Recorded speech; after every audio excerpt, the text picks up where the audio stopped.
Hey, what is going on, guys? It's Apollo1, and today we have for you a 172-6 on the map recovery using the HBR by Carnage Enigma, and he goes absolutely off. He gets a very, very good streak going, gets lots of kills, all that kind of stuff, so hopefully you guys do enjoy this. Go to his channel, check him out. His link will be down in the description, as well as my Twitter link, so if you want to follow me, that'd be greatly appreciated. Guys, subscribe to Carnage Clan if you are new, and also follow us on Twitter and Instagram. Now that I have all that out of the way, let's get into today's topic.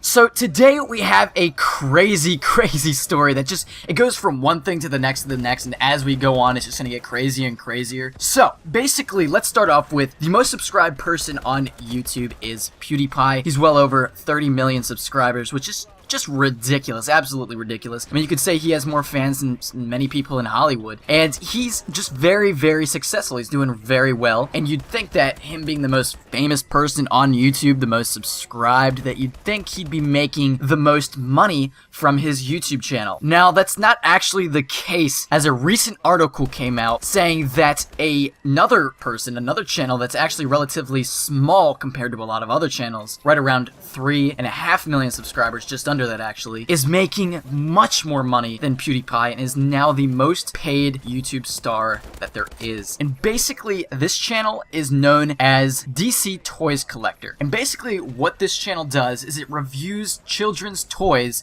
anywhere from Disney toys to Marvel toys to superhero toys to Mario and Luigi to Play-Doh to, you know, all those kind of things that kids really like enjoying to play with, and all those, you know, princesses and action figures, all that kind of stuff. She takes those, and this woman unboxes them and just kind of shows them, maybe gives some tips on how to make a certain character from another show look like Mario and Luigi, as one of her recent videos displays. And she uploads pretty consistently, almost every day, and each video gets anywhere from 1.5 to 5 million views on average. Some of her videos have, you know, several million views, and her channel's doing very well, and she's getting over 400 million views a month. 400 million views a month, which is just absolutely insane. I don't know how she's doing this, but she is. And what makes this even crazier is that after one of her neighbors recognized her voice and called her out on this, they found her identity, and she's actually a former porn star known as Sandy Summers, and her actual name, her identity, is Diane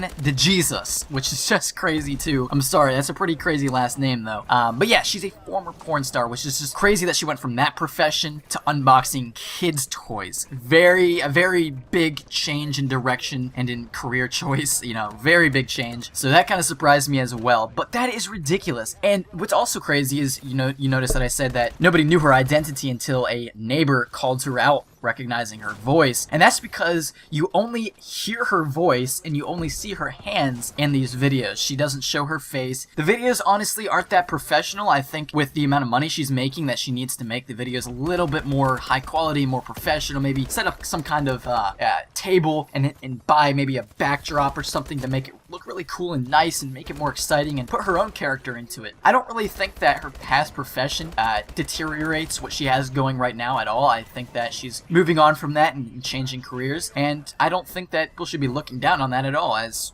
now she's changed and she's doing a different career. I don't think that's a problem, and I think that she might be seeing that as an issue, and that's why she didn't really reveal her identity. But I think at this point she should come out and now make herself more professional. She's really put together a good show.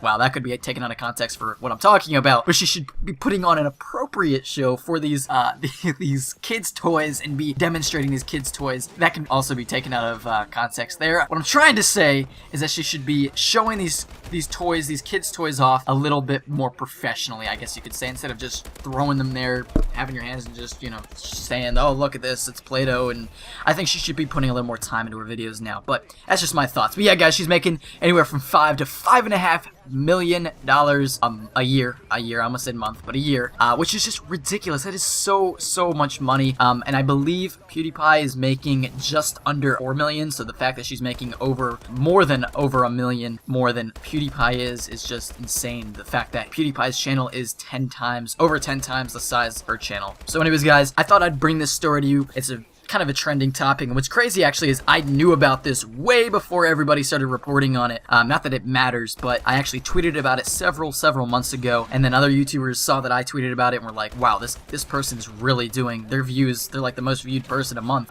statistic wise. And then it actually hit like a few mainstream article companies and online news stations and stuff like that, and they were starting to report on it. So anyways, hopefully you guys did enjoy today's story. Subscribe to Carnage Clan if you are new, drop a like if you did enjoy, and I'll see you guys later.